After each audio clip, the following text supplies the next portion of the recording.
Fathers டேக்கு சர்ப்ரைஸா ஹஸ்பண்ட்க்கும் பிள்ளைங்களுக்கும் ஒரே மாதிரி ஷர்ட் வந்து எடுத்து வச்சிருந்தேன். அதை கொடுத்ததும் அவ்வளோ ஹாப்பி ஆயிட்டாங்க.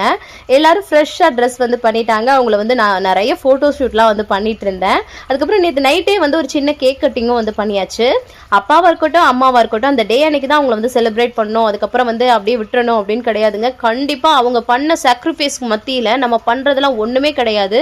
அவங்கள நம்ம வந்து தினந்தோறும் வந்து அவங்கள வந்து போட்டுறணும். இந்த மாதிரி ஏதாவது ஒரு செலிப்ரேஷன் டயத்தில் இன்னும் எக்ஸ்ட்ரா அவங்களுக்கு பிடிச்சது எல்லாமே வந்து நல்லா வந்து பண்ணுங்க, இன்னும் நல்லா சந்தோஷம் வந்து படுவாங்க.